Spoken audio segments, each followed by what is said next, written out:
Welcome to the League of Legends Champion Spotlight, featuring Ahri, the nine-tailed fox. Ahri is a mobile mage assassin. Utilizing skill shots, dashes, and clever positioning, Ahri excels at taking out single targets and disrupting the enemy team. Ahri's passive is Soul Eater. Every time one of her spells hits an enemy, she gains stacks of Soul Eater. Once it reaches its cap, her next spell will enjoy significantly increased spell vamp. Orb of Deception fires out Ahri's orb and then pulls it back, dealing magic damage on the way out and true damage on the way back. I take Orb of Deception at level 1 and max it by level 9. Foxfire creates 3 orbiting flames around Ahri. These flames then seek out and damage any nearby enemies who wander too close. Single targets can be hit multiple times, but extra hits deal reduced damage. I take Foxfire at level 4 and max it last. Charm sends out a skill shot nuke that damages and charms the first enemy it hits. Charmed enemies are slowed and walk toward Ahri for a short time. I take Charm at level 2 and max it by level 13. Ahri's ultimate is Spirit Rush. When activated, Ahri dashes toward the cursor and damages 3 nearby enemies. Ahri may dash twice more within a few seconds of first using Spirit Rush before it goes on cooldown. In early laning, I make sure to count the charges on Soul Eater. Once I've capped it out, I use Orb of Deception to hit as large of a minion wave as possible, returning the most health I can. After learning Spirit Rush, I head to gank other lanes. I make the mistake of leading with Charm instead of waiting for a clear shot. However, I Spirit Rush over the wall and then dash away from his turret in case I get locked up inside turret range. Yorick and I take him down and then Skarner appears. I tag him with Orb of Deception and activate Foxfire, walk on top of him, and take him down before retreating with Yorick. As my team sieges the middle turret, I try to poke as much as possible with skill shots. Landing Charm means I get Orb of Deception without any dodging. Again, I keep track of Soul Eater stacks, using Foxfire to trigger the spell vamp for Orb of Deception. Spirit Rush comes back from cooldown and Annie is out of position.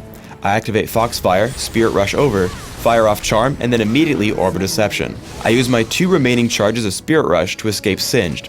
Ahri excels at catching opponents off guard. Here Malzahar is attempting to defend his base, but a quick Spirit Rush into Charm locks him up. I follow with Foxfire into Spirit Rush and a point-blank Orb of Deception for the kill. With my final charge of Spirit Rush, I escape from underneath the turret. Once everyone gets together for the fight, I try to keep my distance and just dish out damage with my basic spells until I notice an opening. Once Lux gets low, I charge in with Spirit Rush twice, turning back to hit Singed and Skarner with Spirit Rush, Foxfire, and Charm. As Singed tries to escape, I flash for Orb of Deception, able to easily clean up Skarner in the resulting 4 versus 1 fight. Our opponents catch us near Baron. I open up on Skarner because I can't assassinate anyone with so many crowd control effects on the enemy team. We're able to kill him rather quickly as I use Spirit Rush not to dive onto enemy champions, but to damage the surrounding enemies, Skarner and Singed. Once Skarner falls, I look to take out squishier targets like Annie, landing Charm and Foxfire to pick up the kill. With most of their team dead, I'm able to play a little bit more aggressively by walking up to Singed for Orb of Deception and Foxfire, killing him. With the fight now 4 versus 1, I leave my team to clean up Lux as I head toward my minion wave to push down the enemy base. On Dominion, Ahri's all-out offense lets you really help your team out in larger fights. As we push onto the windmill, I land skill shots on Tristana and Dr. Mundo, activating Foxfire to help pick up Fizz. With Ignite and Orb of Deception, I wear my opponents down further. After, I decide I can go in for the kill on Tristana. Ghost, Charm, and basic attacks grab the kill and I escape for a health relic. Once we've actually captured the windmill, Fizz respawns and shows up. I know with my remaining health I can only attempt to interrupt his captures, but once Alistar comes in to help, I try to bait him over. He lunges at us with Playful Trickster, and as soon as Alistar lands Pulverize, I tag him with Charm, allowing Alistar to headbutt him away for a kill underneath our turret. It's important to note that landing skill shots is extremely vital when playing Ahri. I spot Heimerdinger heading in toward the Speed Shrine. I try to lead him with Charm, but he dodges by stopping in place. He dodges Orb of Deception by turning around, but by using Spirit Rush, I hit him with the second half of it. Now out of cooldowns and missing half my spells, I foolishly chase Heimerdinger through his turrets, falling to their damage output and his rockets. When you do land skill shots, it's a much different game. As Heimerdinger comes down from the windmill, I land Charm successfully. This lets me hit Orb of Deception without him dodging. Between Foxfire and Spirit Rush, I clean up Heimerdinger extremely quickly and start to capture the point. For runes, I take magic penetration marks, ability power per level seals, ability power per level glyphs, and flat ability power quintessences. This build is aimed at giving me the greatest possible magic damage at all stages of the game.